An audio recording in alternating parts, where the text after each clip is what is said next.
Welcome to Sharing Solutions for Life. In this podcast, we're going to speak about how finding your identity while single can change your life, because discovering your true identity helps you to choose the perfect relationships. When we know our identity, we won't accidentally connect with the wrong people. We won't form relationships or marry individuals who aren't compatible, and we will establish boundaries to safeguard our purpose. It's not uncommon for people to adopt and fall into the standard, often without even realizing it. Many individuals find themselves conforming to societal expectations, norms, or standards that dictate how they should behave, who they should befriend, and what kinds of relationship they should pursue. This tendency can stem from various influences, including family upbringing, cultural background, peer pressure, and media portrayals of relationships. But without knowing who we are at our core, our values, beliefs, desires, and personal boundaries, we won't accurately know who we should associate with, whether socially or intimately. This lack of self-awareness can lead us to form connections that may not be in our best interest, resulting in relationships that feel forced or unsatisfying. Consequently, we may find ourselves in situations where we feel regret or disappointment about the people we've chosen to let into our lives. Sadly, this is the route many take to be with someone they believe will validate them and gain others' admiration. But entering relationships, especially intimate ones, due to external influences is risky because it can disrupt our happiness and sabotage our purpose. However, understanding our true selves allows us to make more informed choices about our relationships, ultimately leading to healthier, more fulfilling connections. We should never let others define our identity, nor should we define it based on others' opinions. Only the one who created you can define you. When your identity is grounded in how your creator perceives you, you won't have to search for your worth, as it will be found with them. So having your own identity shields you from lies others tells you, thoughts that invade your mind, or lies you tell yourself. You'll begin to see yourself as God sees you, a person created for remarkable things. Many individuals live under identities given to them by others. They've been told who they are not so often that they haven't realized their true selves, particularly those from backgrounds where harmful words created false self-perceptions.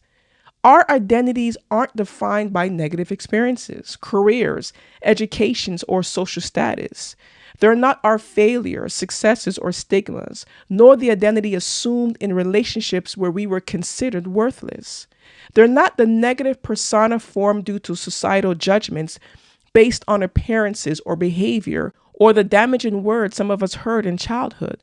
Nor is our identity the lies we tell ourselves when comparing ourselves to others, feeling like a mistake, unattractive, or incompetent.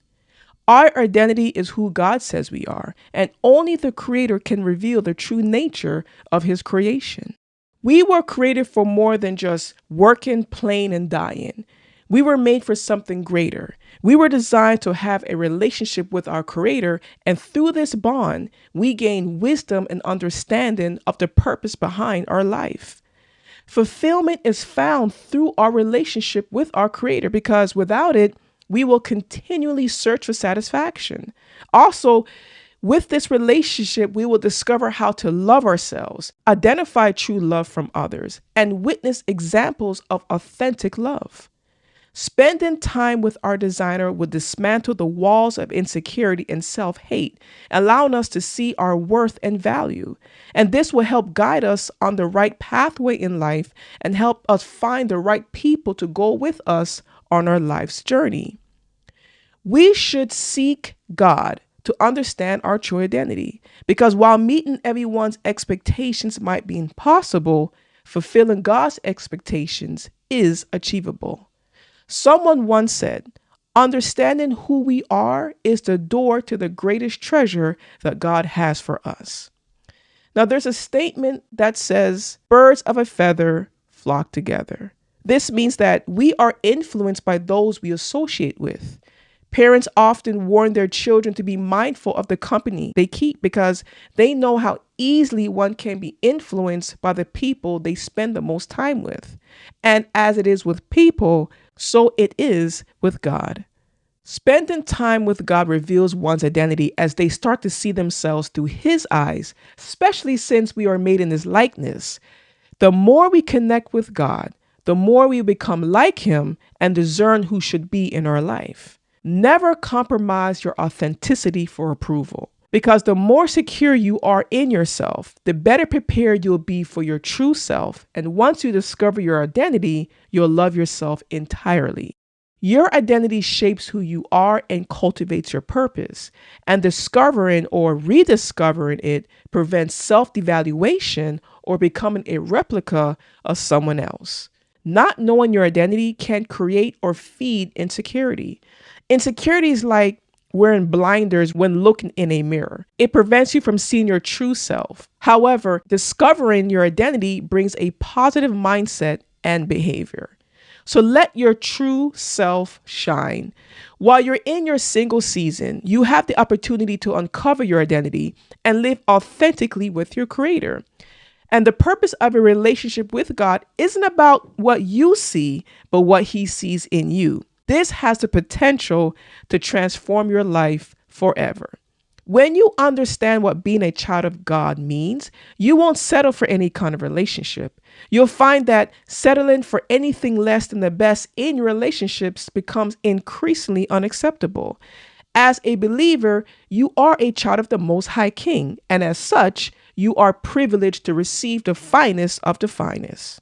Also, your perspective on relationships will undergo a significant transformation. You'll recognize that you are entitled to a life that reflects His goodness, love, and grace. And just as God gives us the best, we will only accept the best and will have a desire to seek out relationships that mirror these qualities. You'll prioritize relationships that encourage your spiritual growth and align with your values, ensuring that every connection you nurture enhances your journey as a child of God. In essence, understanding your divine heritage allows you to pursue relationships that not only enrich your life, but also reflect the very best of what God has intended for you. There are 3 guaranteed ways to determine who should be with us during our single season, as this season is necessary for our purpose-driven life, and our actions now greatly impact our future. So to ensure that we have the right relationships and gain insights into healthy relationships, we should read the Bible, pray, and seek discernment from God. Like a ladder, each step God places us on elevates us, bringing us nearer to our destiny and into the life we've always dreamed of. Psalms 81 verse 16 says, "Those who love the Lord will be blessed with the best, receive the finest, and He will delight and gratify them." Seeing yourself as God does instills confidence to be yourself, regardless of other people's opinions, and singleness offers the solitude needed to do this. Find love, stop comparing yourself, and accept who you are, all while motivating you to stay focused on achieving your life goals. Focusing on yourself while single grants a type of freedom not found in relationships.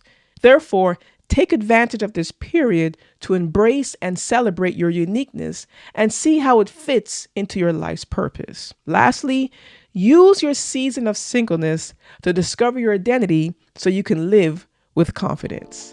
Now, this podcast was quoted and inspired by the book, It's Okay to Be Single, and you can get more information and a sneak peek of the first 2 chapters on my website at heatheredmond.com. Also, you can subscribe and listen to this series on my YouTube channel playlist named It's Okay to Be Single. And before you go, join thousands of subscribers and get weekly blogs to see how the Bible is your guide for life, helping you grow mature and get through anything in life. Also, you'll be notified when our next podcast, as well as the next It's Okay to Be Single blog, is posted. And one last thing, if you found this podcast valuable, please remember to share it on social media or with someone who needs to know that it's okay to be single. And thank you for listening to Sharing Solutions for Life.